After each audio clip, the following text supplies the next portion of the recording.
የሌለንን ነገር ሰጥቶ የሌለንን ክብር አስመስሎ እንድንታበይ በትቢት ሊጥለን ሊያሳየን ይችላል። መጽሐፈ ፈላስፋ ጠቢባን ከአራት ነገሮች የተነሳ ህልም ይታያል ይላል። ሰው የሚያስበውን የሚመኘውን ሊያሳዩት ይችላሉ እነዚህ ባህሪያቶች። እንግዲህ ከ1956 እስከ 2000 ድረስ ያጠኑት ጥናት ግን በህልም በብዛት ሲበሩ ያዩ ሰዎች ናቸው። ጥናትና ምርምር ከተደረገባቸው ሰዎች መካከል አብዛኛዎቹ እነዚህን ህልሞችን አይተዋል።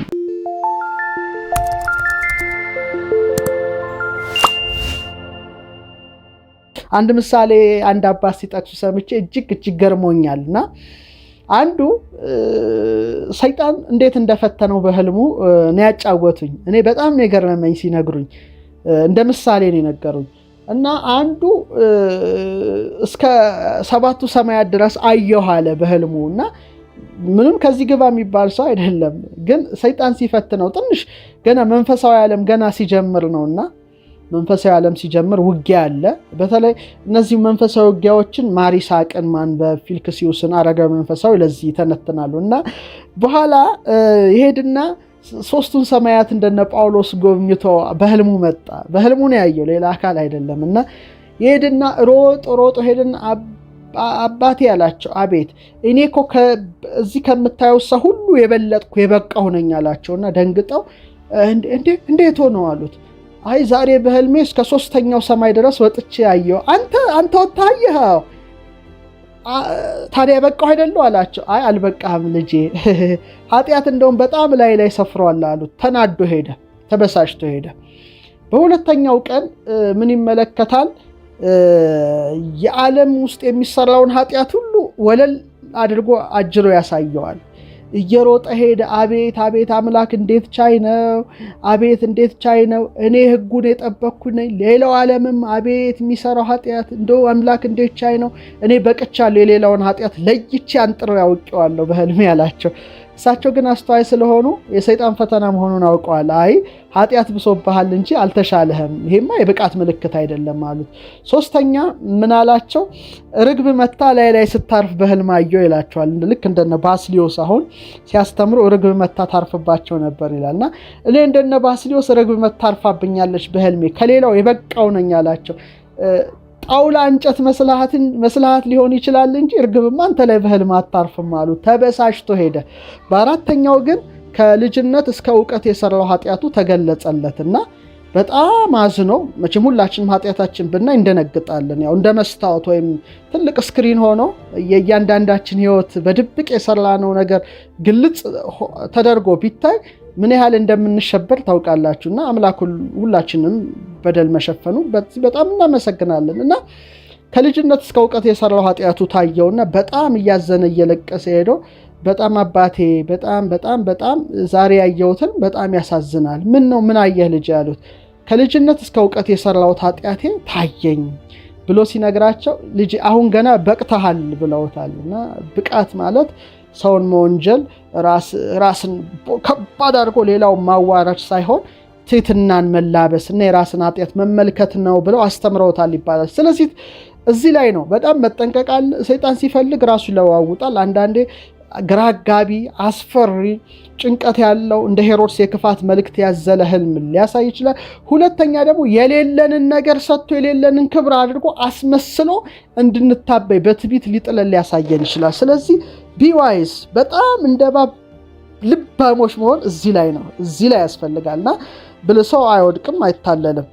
በጣም መጠንቀቅ ያስፈልጋል። ስለዚህ እዚህ ላይ መጠንቀቅ፣ ማየት፣ መመርመር፣ ማንጠር የኔ ድርሻ ነው፣ የእናንተ የምትመለከቱት ድርሻ ነው። ሶስተኛው ህልም አይነት ህልም ሐሞታዊ። አሁን የኢትዮጵያውን ዶክመንት ነው የምነግራችሁ።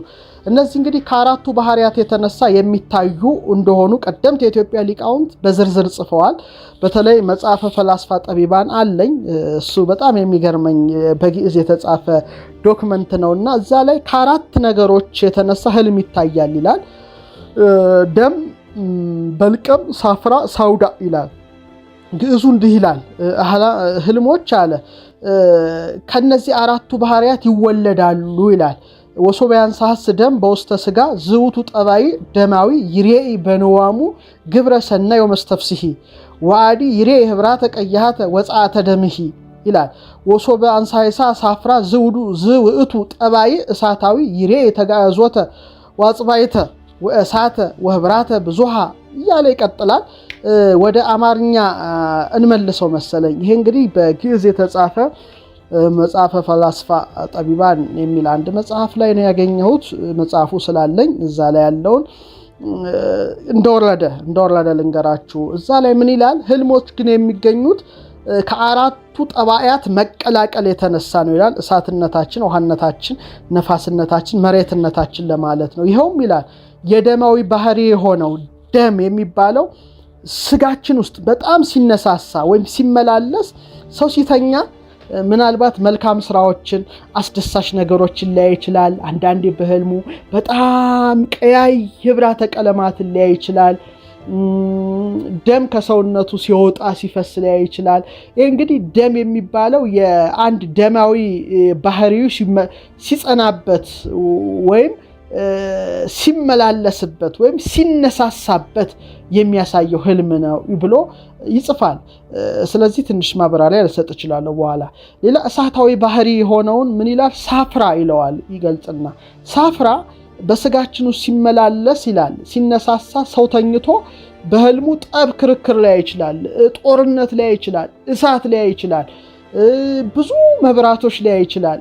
መባረቅት ብልጭ ሲሉ ነጎድጓድ ገገግ ሲል መብረቆች ብልጭ ሲሉ ያል። ይሄ እንግዲህ እሳታማ ባህሪው የሆነው ሳፍራ በስጋ ውስጥ በሚመላለስበት በሚነሳሳበት ጊዜ እነዚህ ነገሮች ያያል ይላል። ይቀጥልና ዳግመኛም ይቀጥላል። በፀሐይ ውስጥ ምሳሌ መታጠቢያ ቤት ውስጥ ፍልውሃ ሊያይ ይችላል። ሲታጠብ በተለይ ግን ፍልውሃ ውስጥ ገብቶ ሊያይ ይችላል። ይሄ እንግዲህ የሳፍራ የሚባለው እሳታማ ባህሪ ሲነሳሳ የሚያሳየው ነው ይላል። ይህ ፍልስፍና መጽሐፍ በመቀጠል በልቀም የተባለው የውሃዊ ባህሪያችን የውሃው ባህሪ በሚነሳሳበት በሚመላለስበት ጊዜ ሰው በህልሙ ባህር ላይ ይችላል፣ ወንዞችን ላይ ይችላል፣ በረዶ ላይ ይችላል፣ ዝናብ ዶፉ ጎርፉን ላይ ይችላል፣ ውርጭ ላይ ይችላል፣ ውሃ ሲጠጣ ላይ ይችላል። እንግዲህ ውሃ ሲጠጣ ላይ ይችላል። እኔም እስቲ ውሃን ጎንጨት ልበል በዛው። ይሄ እንግዲህ በእውኑ ነው፣ በህልሙ ላይ ይችላል ማለት ነው። እንግዲህ ይሄ እንግዲህ በልቀም የሚባለው የውሃ ባህሪ ሲመላለስ ነው። የመጨረሻው ሳውዳ የሚባለው ደግሞ የመሬታዊ ባህሪ ሲመላለስበት ይላል መጽሐፈ ፈላስፋ ጠቢባን። ጨለማን ሊያይ ይችላል። ይሄ ደግሞ ትንሽ ከመሬት ጋር ይያያዛል። ሙታንን ሊያይ ይችላል። የሞቱ ሰዎች በድንገት ያለፉትን ሰዎች ሊያሳየው ይችላል። መቃብራት ቦታ ሊያሳየው ይችላል። የሐዘን ስርዓት፣ የለቅሶ ስርዓት፣ የሆነ የሐዘን ልብሶችን ሊያይ ይችላልና ይሄ ሳውዳ ይሄን ሲያይ ደግሞ ሰውየው ወደ እርሱ ይላል ይበው ፍርሃት ወራድ ፍርሃትና ረአድ ይገባል ይላል። አሁን እንግዲህ እነዚህ አራቱ ሳፍራ፣ ሳውዳ፣ ደም፣ በልቀም የሚባሉ ከአራቱ ባህሪያት የሚመነጩ አራቱ ህልም ሐሞታዊ የሚባሉት ነገሮች በሰውነታችን ውስጥ በሚነሳሱበት ጊዜ እነዛን ህብራትን ያሳየናል ብሎ ይሄ መጽሐፍ ያስቀምጣል። ይህ እንግዲህ ከእግዚአብሔርም አይደለም ከሰይጣንም አይደለም። ህልም መልአካዊ አይደለም፣ ህልም ሰይጣናዊ አይደለም። በጣም መጠንቀቅ ያስፈልጋል። ብቻ ከተገነባንባቸው ውቅሮች የሚመጣ ነው እና አንድ ቅዱስ መጽሐፍ ጥቅስ ሳነብ በጣም ገርሞኛል። ኢሳይያስ 29:8 ላይ አንቡ ምን ይላል? ተርቦም እንደሚያልፍ ሰው ይሆናል ይላል። ተርቦ እንደሚያልም ሰው። አሁን የራበው ሰው ህልም ሲያይ ምን ይላል? በህልሙም ይበላል ይላል። ርቦታል። በህልሙ ሲበላ ጮማ ሲቆርጥ ጠጁን ሲጨልጥ፣ ነገር ግን ይነቃል። ሰውነቱ ግን ባዶ ነው። ተጠምቶም እንደሚያልም ሰው ይሆናል። በህልሙም እነሆ ይጠጣል፣ ነገር ግን ይነቃል፣ እነሆም ይዝላል፣ ሰውነቱ አምሮት አለው ይላል። ስለዚህ ሰዎች በሚያምራቸው ነገር በመብል በመጠጥ ጊዜ እነዚህ ባህሪያቶቹ ሲያይሉበት፣ ምኞቱ ሲያይልበት ከነዚህ ሐሞታት ተዋቅሮ ጋራ እነዚህ ህልሞች በተለያየ ህብር ይገለጻሉ የሚል ፈላስፋ ጠቢባን ከኢትዮጵያው ዶክመንት ብራናው ላይ ካለው ይሄንን አንብቤላቸዋለሁ። እንደውም ሰዎች የሚያስቡትን ነው የሚያሳየው ይላል። የሚያስቡትን የሚመኙትን። እንደውም አንዱ ምን ይባላል? ሹመት ይመኝ ነበር ይላል። መሪ ለመሆን ይመኛልና በህልሙ እንግዲህ ምኞቱን ነው የሚያየውና በህልሙ ዘውድ ጭኖ ነጭ ፈረስ ላይ ተቀምጦ መጎናጸፊያ ተጎናጽፎ ጦር ሰራዊት አጅቦት በህልሙ ያል። እንግዲህ ስለ መንገድ ስለሚያስብ የሚያስበው ለምሳሌ ኮምፒውተር ላይ ያሉ ስለ ኮምፒውተር ሊያዩ ይችላሉ። ሯጮች ሲሮጡ ሊያዩ ይችላሉ። ሼፎች ስለ ምግብ ሊያዩ ይችላሉ። ይሄ እንግዲህ ቀን ውሎውን የሚያስቡትን ያሳያቸዋልና ካባ ለብሶ ዘውድ ደፍቶ ጦር ሰራዊት አጅቦት ያይና ጓደኛው ጋር ሄድና ጓዴ ያለው አቤት ተለያየን፣ እናንተ ተለያየን ከዚህ በኋላ በቃን ያለው። ደንግጦ ጓደኛው እንዴ ምን ሆንክ ጓዴ ያለው። ህልም አየሁ አለው። ምን አየ? ነጭ ፈረስ ላይ ተቀምጬ መጎናጸፊያ ተጎናጽፌ ዘውድ ደፍቼ ጦር ሰራዊት አጅቦኝ አየሁ። ልነክስ ስለሆነ ከአንተ ጋር ያለን ደረጃ ተራርቀናል አለው። ግን ጓደኛው ተንኮለኛ ነው። አናደደው። ምን አለው? አይ ጓዴ ፈረስ እኮ ሞት ነው ልትሞት ነው መሰለኝ አለው። እና በጣም ደነገጠና እንዴ አጅቦኝ የሚሄደው ጦር ሰራዊት አለው። ይሄማ ሊቀብርህ የሚጓዘው የድሩ ህዝብ ነው አለው። ተናደደና አረ ፈረሱ ላይ አልቀረውም ዱብ አልኩ አለው። ይሄማ ስትቀበር ነው አለ። በጣም ይበሳጭና ዱብ ብዬ አልቀረሁም እንጣጥ አልኩ አለው። ነፍስ ወደ ሰማይ ስትወጣ ነው አለው። እና ተበሳጨና ጭራሽ ህልም አላየሁም አለ። ይሄ ይሻላል ማለት ነው። እና አይነት ነገሮች አሉ። ሰው የሚያስበውን የሚመኘውን ሊያሳዩት ይችላሉ። እነዚህ ባህሪያቶቹ ማለት ነው። ባህሪያቶቹ ሌላው አንድ ቦታ ላይ ያነበብኩት በጣም ቀልድ ከህልም ጋር የተያዘ አሁንም ላጋራላችሁ እወዳለሁ። እና ሰውየው በህልሙ ምን ይመለከታል? የሆነ በሬ ሲያባረረው ያለና ጥቁር በሬ አባርሎት ገደል ውስጥ ከቶት ብቻ አመለጠና ህልም ፈቺ ጋር ሄደና ጥቁር በሬ ሲያባረረኝ አየው። አመለጥከው? አዎ። በጣም ጥሩ ነገረኛ ሰው ሊሆን ይችላል አምልጠዋል አሉት ይባላል። በነጋታው ደግሞ ቀይ በሬ ሲያባረረው አደረ። አሁንም ነገራቸው፣ ሞከሩለት፣ ዝም ብለው ፈቱት። እንደው በሶስተኛው ቀን ቡራ ያሉ አየ እያለ በቃ ስለ በሬ ነው የሚያልመውና ህልም ፈቺው በስጨታሉና እንዴ ሁሌ የምታየው ስለ በሬ ነው የምታየው፣ ምን ላይ እየተኛ ነው ይሄን ህልም የምታልመው አሉት። አይ ሳር ፍራሽ ላይ እየተኛው ነው አላቸው። ታዲያ የበሬው ቀለብ ላይ እየተኛ እንዴት አያባረርህም አሉት። እና የምንተኛበትም ሁኔታ ወሳኝነት አለው ክቡራን ተመልካቾቻችን። ስለዚህ ሳፍራ፣ ሳውዳ፣ ደም በልቀም የሚባሉ ህልም መልአካዊ፣ ህልም ሰይጣናዊ እና ህልም ሐሞታዊ ተብሎ የኢትዮጵያው ዶክመንት እንግዲህ ለይቶ አንጥሮ በዚህ መልኩ አቅርቦልናል እና ተመልካቾቻችን እነዚህን ነገሮች በደንብ አድርገን ማየት ይገባናል። የሃና ኒኮላስ ጥናት ይሄንን አስረጋጭ ነውና ወደ 320 ጎልማሶችን ነው ሪፖርት ምን ህልም እንደሚያዩ ጥናት የተደረገባቸው እና 48% ለህልም አላሚ የታወቀ ስም የተሰየመ ሰውን ወክለዋል። 35% በሚሆኑት ባህሪያት በማህበራዊ ሚናቸው ለምሳሌ ወታደር ሊሆን ይችላል፣ ፖሊስ ሊሆን ይችላል፣ ከህልም አላሚው ጋር ባላቸው ግንኙነት ለይተዋቸዋል። 16% አልታወቁም እና 32% በመልክ ተለይተዋል። 21% ካዩትን በጠባይ ለይተዋቸዋል።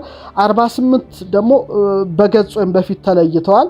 44% ደግሞ በማወቅ ብቻ ተለይተዋል እና 55ቱ ካዩት 55 መካከል አንዳንዶቹ ትምህርት ቤት ውስጥ ሆነው አይተዋል። ይሄ ኖርማል ህልም ነው። አስተማሪዎች ሆነው አይተዋል። ማጥናት ውስጥ አይተዋል። ሁለተኞቹ ሰዎች ሲያሳድዷቸው አይተዋል። አንዳንዴ ደግሞ ጾታዊ ግንኙነት አይተዋል። መውደቅ ሲወድቁ ደግሞ አይተዋል። ይሄ እንግዲህ እነዚህ ብዙ ሰዎች በአንድ ላይ ያቀረቡት የህልም ሪፖርት ነው። ግማሾቹ ደግሞ ዘግይተው ሲደርሱ፣ ግማሾቹ በህይወት እያሉ የሞተ ሰው ያዩአሉ። እንግዲህ በህይወት እያለ የሞተ ሰው ማለት ነው። ግማሾቹ በአየር ላይ ሲበሩ ሲወረወሩ ያዩአሉ። ሌሎቹ ደግሞ ገደል አካባቢ ደርሰው ለመውደቅ አፋፍ ላይ ሲሆኑ፣ ግማሹ በአካላቸው ላይ ጥቃት ሲሰነዘር አይተዋል። ግማሹ እርቃናቸውን ሆነው አይተዋል። ግማሾቹ ሲበሉ አይተዋል። ግማሾቹ ሲዋኙ አይተዋል። ግማሾቹ ነፍሳትን ሲያዩ አይተዋል። ግማሾቹ ጥርሳቸው ሲወልቅ አይተዋል። ግማሾቹ ደግሞ ሲታሰሩ አይተዋል። ተገቢ የሆነ ያልሆነ አለባበስ ለብሰው አይተዋል። እንደገና ደግሞ ህፃን ሆነው ያዩም አሉ። እንደገና ተወልደው ህፃን ሆነው ያዩ አሉ። እኔ እንግዲህ ሪፖርቱ ነው እና አንድ ላይ አጠኗቸው። ግማሾቹ ደግሞ መጸዳጃ ቤት ሆነው አይተዋል። አፍረው አይተዋል። እሳት ያዩዋሉ፣ ብዙ አይነት ነገሮች አሉ። እንግዲህ እነዚህን ሁሉ መዘርዘር አልችልም። በግማሽ ነቅተው በአልጋ ላይ እጅ እግራቸው ተሳስረው ያዩዋሉ፣ ማዕበል ውስጥ ያዩዋሉ፣ የተቃራኒ ጾታ ያዩዋሉ፣ ገንዘብ በህልማቸው ሲያገኙ ያሉ እና ይሄ ሁሉ ጥናት የሚያሳየው ምንድን ነው? ሰዎቹ እንግዲህ እነዚህ የሰውነታቸው ባህሪያት በሚያሳያቸው ልኬት እጅግ ብዙ፣ ግማሾቹ ዩኤፍኦ ያዩዋሉ፣ ግማሾቹ ወደ አንድ ፕላኔት ውስጥ ገባን ያዩዋሉ፣ ግማሾቹ ርዕደ ምድር ያዩዋሉ፣ ግማሾቹ በህልማቸው መተንፈስ አልቻሉም የሚሉ አሉ። እንግዲህ ከ1956 እስከ 2000 ድረስ ያጠኑት ጥናት ግን በህልም በብዛት ሲበሩ ያዩ ሰዎች ናቸውና በመቶኛ ጭማሪ ጨምሮ ሪፖርቱ አይተዋል እና ግማሾቹ በአየር ላይ ሲጓዙ አይተዋል። እንግዲህ እነዚህ ሁሉ የህልም አይነቶች፣ የህልም ዝርዝሮች እንግዲህ የተጠኑ ናቸው። አብዛኛው ጥናትና ምርምር ከተደረገባቸው ሰዎች መካከል አብዛኛዎቹ እነዚህን ህልሞችን አይተዋል። እንግዲህ ምን ያህል ትክክል ነው አይደለም የሚለውን እናንተ እዩት። ስለዚህ አሁን በዛሬው መርሃ ግብራችን እንግዲህ ህልምን አይተናል፣ ራእይን አይተናል፣ የህልምና የራእይ ልዩነትን ተመልክተናል። ህልም በኢትዮጵያውያን እሳቤ የሚለውን አይተናል። ህልም መልአካዊ፣ ህልም ሰይጣናዊ፣ ሳፍራ፣ ሳውዳ፣ ደም በሊቀም የሚባል ሐሞታዊ ህልምን አይተናል። በእነዚህ ላይ ተመስርተው ደግሞ የተጠኑ ጥናቶችን በተወሰነ መልኩ ተደጋጋሚ ዩዥዋል የሆኑ ህልሞችን እንደሚያዩ አይተናል። ሌሎች ህልሞች አሉ፣ በጣም ወደ 8 አይነት። የቀን ህልም ምንድነው? ዴይ ድሪም የሚባል አለ። ብዙዎቻችሁ የጠየቁት ደግሞ ሉሲድ ድሪም ብላችሁ ጠይቃችሁኛል። እሱን አብራራላችኋለሁ። ወደ 14 አይነት። አሁን ይሄ የኢትዮጵያውን ዶክመንት ብቻ ነው በዛሬው መርሃ ግብራችን የቃኘነው። 3 አይነት ህልሞችን እንደ ኢትዮጵያውም ጥናት ያየሁት ነው። ሌላው ግን በባህር ማዶ የተጠኑ በጣም የሚገራርሙ ጥናቶች፣ ግማሾቻችሁ ስለ ቅዠት ጠይቃችሁኛል። እንዴት ነው ምንቃዣው? ለምን እንቃዣለን? እሱ ሁሉ የሚተነተን ይሆናል። ሸራምሹ መልካም የህልም ጊዜ፣ መልካም የራእይ ጊዜ እመኛለሁ።